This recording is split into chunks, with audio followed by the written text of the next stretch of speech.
If men are a certain way, and there is a way to be manly, then what is the way of men? What's going on YouTube? Michael R. Schulteis here, author of the Rostoval Saga, which you can see as always on the shelf over here. Ha ha ha! One moment. So it turns out 50-pound dumbbells are heavy. Who'd have known? What's going on, everyone? Today I'm coming at you with my review of Jack Donovan's The Way of Men, what I believe to be one of the most important texts of practical philosophy, and one of the books that has shaped my own thinking the most. So let's just dive right in. The Way of Men is Jack Donovan's summary of a nature of men. In The Way of Men, Jack Donovan says, the way of men is shaped by evolution. You can see it through history and culture, but it's deep, it's evolutionary.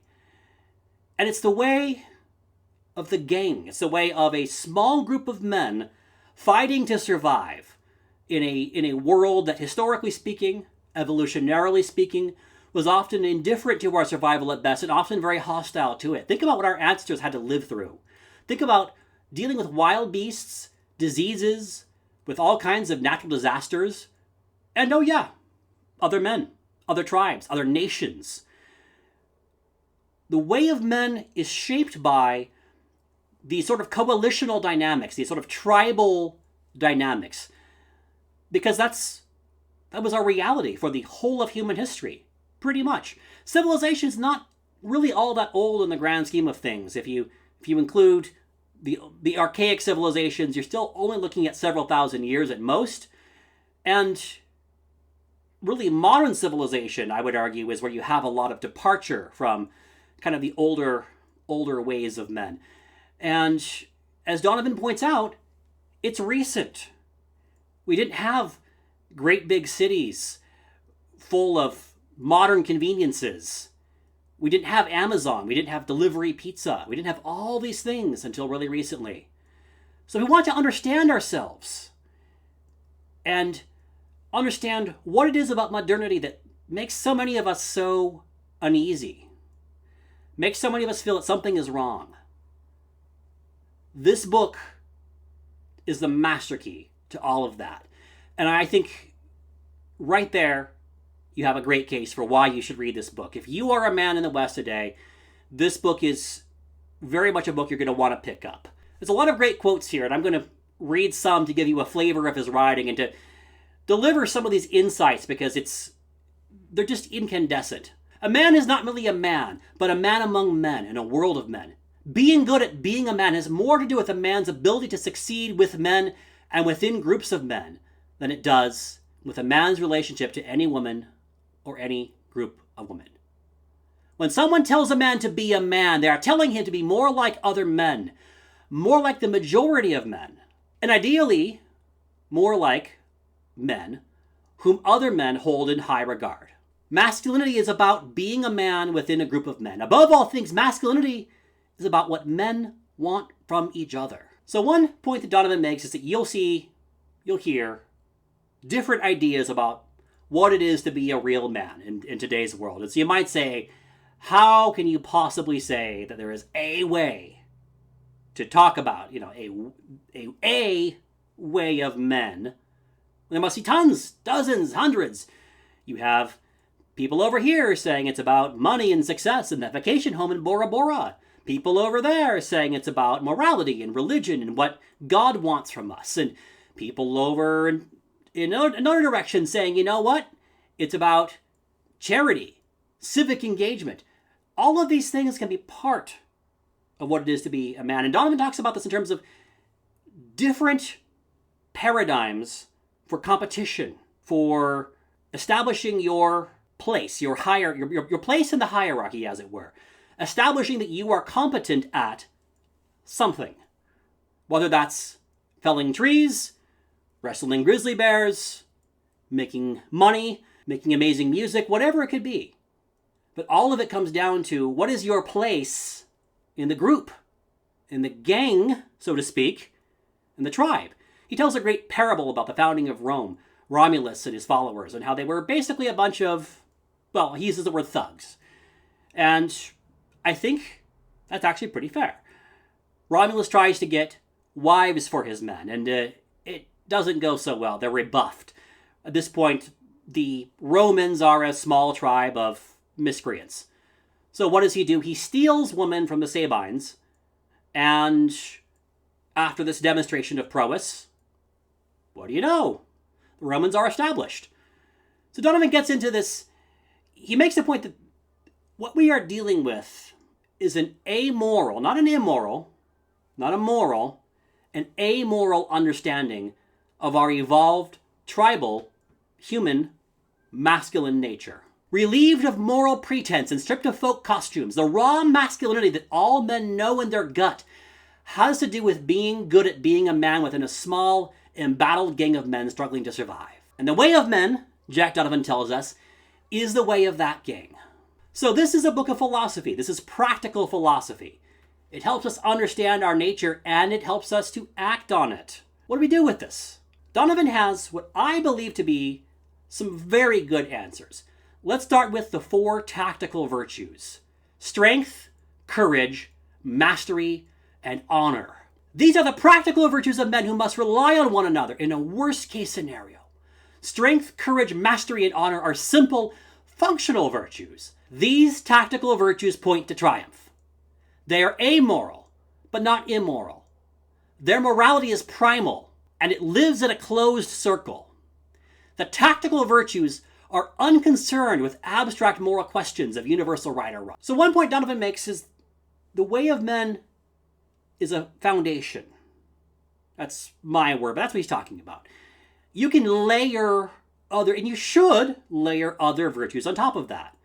You might say, I don't want to be Romulus. I don't want to be attacking other tribes and stealing their women. That's not allowed anymore. That's not civilized. Okay. Correct.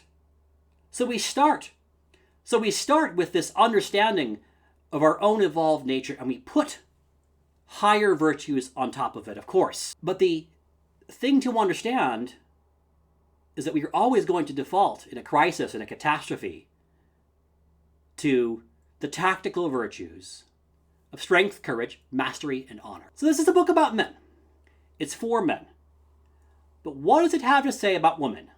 Let me address what I think are going to be some likely concerns. First of all, this is a very positive book. Donovan is not out to poison relations between the sexes. On the contrary, quite on the contrary. This is not a book to teach men to be resentful or bitter, quite the reverse. So Donovan makes a couple of points that I think are very good, very clear, and very straightforward, and very helpful for all of us. And one is that men and women did evolve to be different. Our natures, the natures that we are true to, our own natures, while there is a lot in common, there are some differences too. These are innate, evolved, biological differences. And really, it's a beautiful thing. We should celebrate these differences. But we need to be honest about them too. So here's a great quote about this very thing. So Donovan says, if there were no other physical or mental differences between women and men, in a hostile environment, the biological realities of human reproduction would still mean that over time, more men would be charged with exploring, hunting, fighting, building, and defending. Men would have more time to specialize and develop the necessary skills to excel at those tasks. They wouldn't have a good excuse not to. So because of these innate, evolved biological differences, there will be some conflicts. This is natural. This is part of being human. There's always going to be a tension between our own desires and what's good for our relationship with somebody else. And that applies to all of us. Men are always going to tend to be a bit more inclined to aggressive play, competition, risk-taking, those kinds of things. Women are going to have sensible reasons for wanting to limit some of those things and generally try to harmonize within the group, try to help people get along.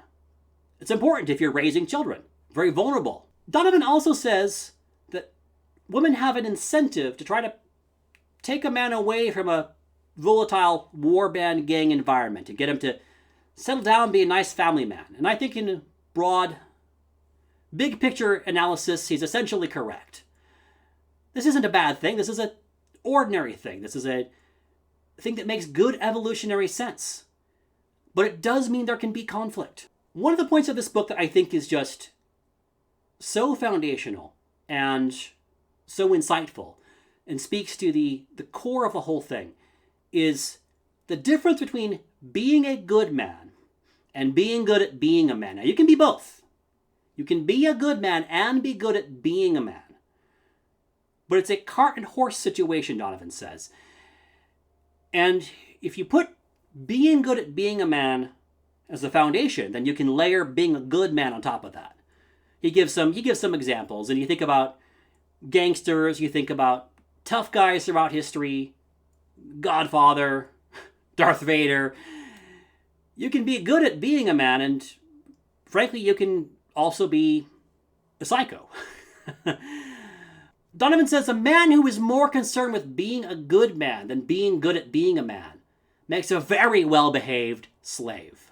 So Donovan, as you might imagine, is very critical of modernity. He says modernity fundamentally is squeezing the masculinity out of us. It has been doing this for a while, and more we're left with having to find vicarious outlets, sports and video games and novels and things of this nature. And this is a real problem, because this is the tragedy of our condition. We're in an environment that is being taken in a more and more, an increasingly safety-obsessed direction. And that means less risk, less meaningful competition. Fewer men do anything that actually matters. He talks about, not even all that long ago, a few generations, men working physically very demanding jobs, living in real communities. And what's happened? So many of us move numbers around on a computer screen, type letters, in my case. We have to do things like work out, trick our bodies into actually thinking we've done an honest day's work. Donovan says, our bodies have a tremendous capacity for work when we are conditioned for it. The human body is made to work hard. When there is no work to do, our physical health deteriorates. Doctors have to tell people to walk like it is some kind of breakthrough exercise technology. Once, I watched in awe as a personal trainer authoritatively led a pair of 40-something adults on a walk around their own neighborhood. He was a $75 an hour human dog walker. Incredible stuff. Donovan says, what the modern world offers average men is 1,001 ways to safely spank our monkey brains into oblivion. Doesn't that ring home?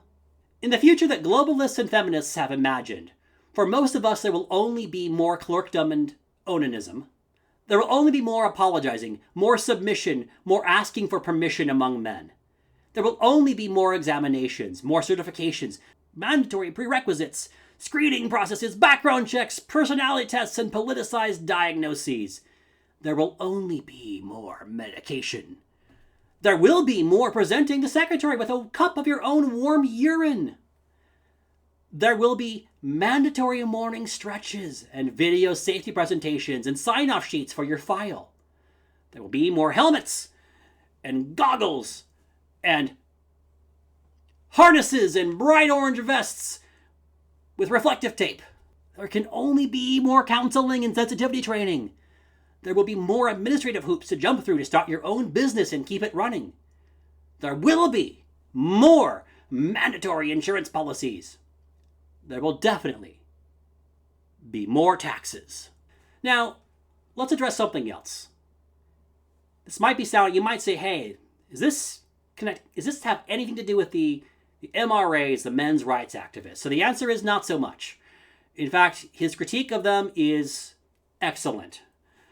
He's talking about the movement, the MRA movement, the men's rights activist movement. Quote, it wants to relieve men of making sacrifices on the behalf of women. Not a good thing. Not a praiseworthy thing at all.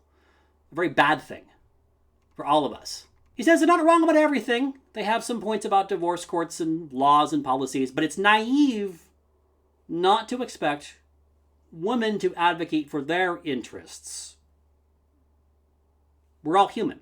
He says, women individually are not to blame. Not to blame for everything that has transpired over the past few hundred years. Not fair, not reasonable. Men and women alike can be tremendously generous and self-sacrificing, but on an average day, we'll take care of our own selves first. That's the way of people. I could read from this book all day. I'm going to wrap this up here. By the way, if you get this book, get the audiobook and the ebook, because Jack Donovan himself reads the audiobook, and his voice is one of the best, if not the best, that I've ever heard in audiobook narration. So it's just a treat to listen to him. So definitely get the audiobook too. So Donovan is basically saying, once you get our evolved tribal, our gang nature, the thing to do about it is to go forth and try to embody those virtues. And the best way to do that, start a group of friends, group of male friends, a proverbial gang, and go forth and start the world anew. This is a positive book. This is a book that takes a good hard look at modernity and is very critical of it, but then puts forward a vision that is so positive, that is so life-affirming. And I think, too, that The Way of Men fundamentally is very good for women. And we'll talk about that in just a moment. It feels weird to try to give a rating, a star rating, to a philosophy book. How do you do that? But I have to say 5 out of 5. No other rating will do. This book has profoundly influenced my thinking. All right, so who is this book for? If you're a man today in the West, and you're trying to fulfill your purpose, you're trying to find your way, maybe you're dissatisfied, you're feeling restless, things don't make sense, the world that your parents promised you, if you're like me, you had well-meaning boomer parents who loved you very much, and that generation got a lot of things very wrong. So if you're in that camp, this book is for you. Get it today. Maybe you just have some questions. You're not sure. Pick it up. It's clear, it's simple, has a very positive message, and it's not focusing you at people or things or systems or anything to hate. It isn't about resentment. That's what it's just so amazing about this book, is it has such a profound diagnosis of a problem, and then the solution, instead of going the black pill route, instead of going the negative route, Donovan is so positive. And I'll stick my neck out here. Ladies, if you are a woman who wants to understand and support the men in your life, you don't like all the conflict, all the resentment that's poisoned things between us, get this book. I think you'll find it's very positive, and there's a lot I think you might find worthwhile. Let me say, to my own personal deep conviction, my heartfelt belief in the marrow of my bones is that women will be served, well served, by a culture that relearns, that remembers, that figures it out again, how to turn boys into men. This is a conclusion that I don't come to quickly or lightly. I've talked to a number of women about this, my wife most of all, and I'm firmly convinced that talking about how we turn boys into men again, how we address the plague of Peter Pan syndrome in this society, of boys not growing into men, it's not just good for them, it's good for women too. And I absolutely would take that to the bank. Who is this book not for? The peanut gallery. If the 3x5 card of allowable public opinion is where you're at, it's your jam, and you're not going to get off the reservation, this book is not for you. It's just going to offend you. If your outlook is dominated by resentment of successful people, or the 1%, or women for that matter, if you are all about resenting some other group and you don't want to change, you like your political bugbears, maybe you have a bumper sticker personality, coexist, equality, 1% down, rah, rah, rah. This book is not for you. Give it a hard pass. So I'm gonna close with this, and I'm gonna do one more Jack Donovan quote from this book, because it's just absolutely amazing. Quote, "Honor requires an honor group, a group of men with similar values. Honor requires the possibility of dishonor in the eyes of peers whose respect you value. The cultivation of manly virtue is accelerated by completion and the expectations of male peers. And if you want to become resilient to uncertainty and chaos, you need a circle of men who you trust and who you can depend on. So this book is a very important part of my life, and so are his other books.